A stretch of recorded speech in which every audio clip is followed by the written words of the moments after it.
Hello, it's Mrs. Sprague here. I get to read to you again. I'm so happy to do so. So, traveling through time. It's 1783.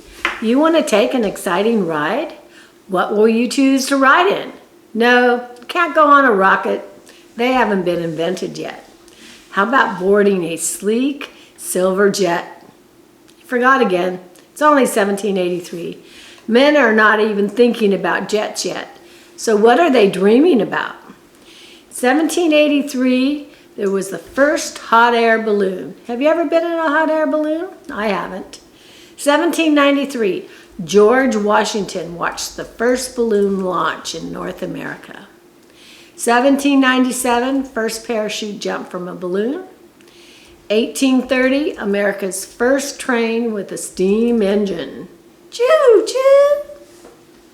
And 1886, first car invented. We still have cars, don't we? But they were different back then. And 1900, first balloon race. So we're going to read the story Up in the Air. An article by Gail Fitzgerald, illustrated by Paula Chidil. Think as you read. What caused people to invent the hot air balloon? So in 1903, there was the first airplane flight. 1939, first helicopter flight. 1961, first man to travel in space. Do you want to be an astronaut? 1981, first balloon to cross the Pacific Ocean. 1987, first balloon to cross the Atlantic Ocean. 1999, first trip around the world in a balloon. And 2000, the year 2000, first man to reach the North Pole in a balloon. All through history, man has dreamed of flying like a bird. Sometimes people even make wings for themselves and try to fly. Have you ever done that? Well, I haven't. It wouldn't work. They climbed to high places and jumped off. Not a great idea. Each one went crashing on the ground. Still, men dreamed on and on. Joseph Montgolfier was one French man who kept dreaming. One day, he was thinking about the clouds floating in the air. Those clouds looked like steam that comes from our kitchen kettle, he said to himself. Joseph hurried home, put the kettle over the fire, and waited impatiently. As the steam came out, Joseph tried to capture it in a paper bag. Think he could do that? Paper bag fell to the floor. Joseph said to his brother, clouds are like smoke too. Let's fill a bag with smoke. Quickly, they threw straw on the kitchen fire. As the smoke rose, the paper bag expanded. The heat of the air in the bag made a rise to the ceiling. That floating hot air bag was the beginning of balloons. Now perhaps you are thinking of the brightly colored balloons you get at a circus or a fair. You must think larger, like Joseph did. He began to dream of hot air balloons big enough to carry people. They'd have to be pretty big, wouldn't they?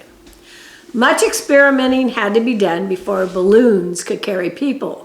In 1783, Joseph Montgolfier made the first real balloon. As a large, excited crowd watched, Montgolfier filled the silk balloon with hot air. Strong men had to hold the ropes to keep the balloon from floating away. At last, Montgolfier gave the signal. The men let go and the balloon floated up. The crowd cheered. Yeah! The first balloon was off. The King of France heard about Montgolfier's balloon and asked him to make a special one. The day finally came when the huge, beautiful balloon was ready. It had a willow basket underneath that was big enough for someone to ride in. Do you want to ride in a balloon? No one is going to ride in the balloon, the king ordered. It's too dangerous. But the king did allow a sheep, a duck, and a rooster to take the first ride. The balloon took off with the sheep leading, the duck quacking and the rooster crowing. When the balloon finally landed, all three animals were found safe and sound. The rooster did, however, have a broken wing from being kicked by the sheep. The success of that balloon made Montgolfier want to keep on experimenting. He made a balloon as tall as a 7-story building. That's bigger than your house. The big basket underneath had enough room for 2 men. Straw and wood for the fire and a fire pan. But Montgolfier did not want to take the first ride. Why? He was a little scared, wasn't he? 2 men volunteered eagerly for the job. One man was to put the straw and wood on the fire. The other man was to be the navigator. Who's the navigator? He directs the balloon, tells it where to go. November 21st, 1783 was clear and sunny. As the first balloon with men in it took off, all of Paris watched. Men shouted, women cheered, and children waved. Higher and higher went the balloon as the men added fuel to the fire. When the men became too interested in watching the scenery, the fire began to die down. What do you think happened? The balloon dropped until the men noticed their danger. Oh no!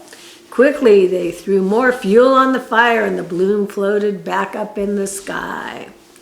Finally, after 25 minutes, the supply of fuel gave out. The balloon floated to the ground. It had traveled 5 miles from its launching pad in Paris. After that, many people experimented with balloons. Some men put oars, sails, and rudders on their balloons. None of these worked out. Others filled their balloons with hydrogen instead of hot air, and that did work. As time passed, scientists used balloons to collect information about air currents and the weather. Generals used hot air balloons in war to see where the enemy was. Today, people like to ride in hot air balloons just because they are fun. There are lots of uses for balloons today. So here's a bunch of examples of the different types of balloons they made with sails, foot ropes, envelope, apron, basket, etc. You can look at those pictures. So think and discuss, up in the air, what caused people to invent the hot air balloon? Number 2, how does the timeline help you understand the text? Number 3, what is the main idea of this article? Support your answer with details from the text. Hot air balloons were invented before airplanes. Hot air balloons are colorful and fun to ride in. Hot air balloons today are the results of much work and experimenting. So your new vocabulary that you learned: currents, expanded, experimenting, hydrogen, scenery. Thank you. Enjoyed reading with you.